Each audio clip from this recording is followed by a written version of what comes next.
Hello everyone and welcome back to Foot Forecast, and today's video I'm going to be going through my Champions League predictions for the playoffs, and starting off with Real Madrid at home to Benfica, a big game, especially after what happened in the last game between these two sides in the league phase where Trubin scored a last minute goal to send Benfica through to the playoffs.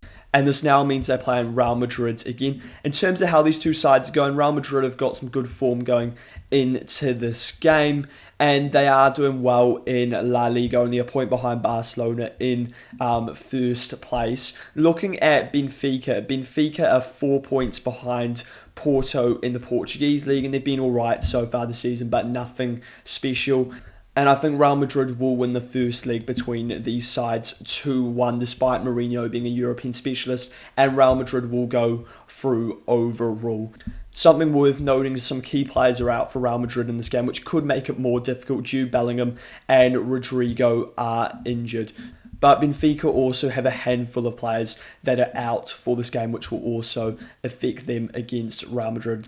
So then we're on to the next game, which is between Bodo Glimt and Inter Milan. And Inter Milan are doing really well in Serie A this season, and they're looking like they should win it. And they've been in really good form recently, but they shouldn't underestimate this away game at Bodo Glimt. Going to Bodo Glimt and winning is incredibly difficult, as we've seen this season, but also last season.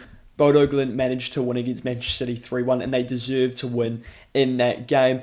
A concern for Bodo Glimt going into this game is that they haven't actually played a proper game since their last Champions League game away at Atletico Madrid. So that will mean that will be a 3-week gap, and they would have only played friendlies because clubs in Norway take a break during this time of the season. But that will make it more difficult for Inter Milan, because the reason why that break's been taken is because of the cold temperatures. I think we may get a draw for the first leg, but Inter will go through. So I'm going to go with a 1-1 draw between Bodo Glimt and Inter Milan, and Inter Milan will then win the game in the second leg at the San Siro.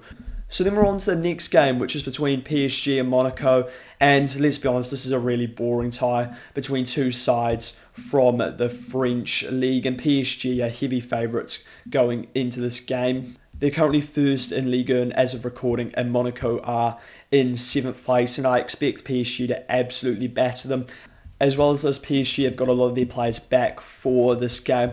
I'm going to go with a 3-0 win in the first leg, and of course PSG will go through overall. Then we're on to the next game, which is between Newcastle and Karabakh. I actually really like this game, and the first leg is going to be crucial in deciding who goes through. Karabakh have to win the first leg. If Newcastle can win or avoid defeat in the first leg, then I'll be pretty confident at St James's that they can go on and win this game. But that first leg is going to cause Newcastle some problems. The away record has been a problem for Newcastle all season, and it's resulted in them being 10th place in the Premier League so far. And they're also 13th on the away table, as well as this, their form hasn't been good recently at all. They have, though, performed quite well in the Champions League so far this season, have Newcastle. And I do expect them to win this first leg against Karabakh, despite that poor away form.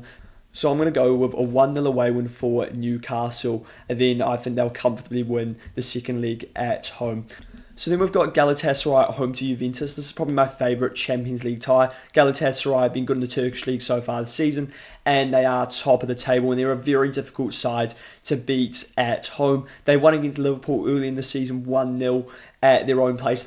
And I think it's crucial that Galatasaray get a positive result in the first leg. I think they probably need to win the first leg to have a chance of going through against Juventus, because Juventus have been very good recently under Luciano Spalletti, and he's turned that side around. I think what's going to happen is Galatasaray are going to win the first leg 2-1. But Juventus will overturn the second leg in Turin. So it'll end up with Juventus winning this tie overall.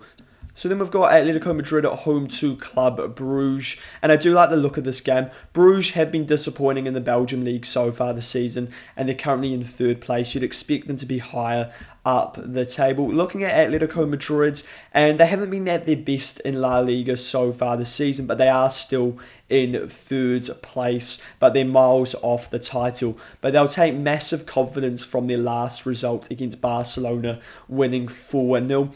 Once again, you would probably say that Bruges have to win the home league to take something to the Metropolitano and win. Do I think this is going to happen? Probably not. I think Atletico Madrid will win the first leg 1-0, and then they will comfortably win the second leg to go through. So then we've got the next game between Dortmund and Atalanta. Dortmund are the home side for this league at the Signal Junior Park, and the first leg is going to be crucial. Going to Dortmund is very difficult, and they've had a very good record recently in the Champions League, especially at home, and I think they're going to cause Atalanta a lot of problems in this first leg. And Dortmund have actually been good in the Bundesliga so far this season. They are in second place, but then they're 3 points away from Bayern Munich as of recording. They have played an extra game though, and their form is very good in the Bundesliga. Looking at Atalanta, they've been pretty good in the Champions League. They finished in 15th place, which is a solid finish, and they should have finished higher really because they lost their last 2 games. And if they won one of those games, they would have been very close to finishing in the top 8. In Serie A though, they've not been at their best so far this season. They're currently in 7th place, and crucially, they have just lost Lookman to Atletico Madrid. I think we're going to get a 3-1 win for Dortmund, and then Dortmund are going to go through overall in the second leg. So finally, we have got Olympiacos at home to Leverkusen, and Olympiacos have been alright in the Greek league so far this season, and they're currently in second place. In terms of the Champions League, they finished in 18th place, which is a decent finish for Olympiacos. Looking at Leverkusen have been disappointing so far in the Bundesliga, and they're currently in 6th place. As well as this, they lost 2-0 to Olympiacos in the league phase. So I expect Olympiacos to cause Leverkusen problems, but I think Leverkusen will go through. Leverkusen, I think, will win 1-0 in the first leg, and they'll make up for that 2-0 loss, and then I think they will go through overall, will Leverkusen. Let me know your thoughts on these Champions League predictions for the playoffs, and if you enjoy, so great, subscribe to the channel as well as liking the video.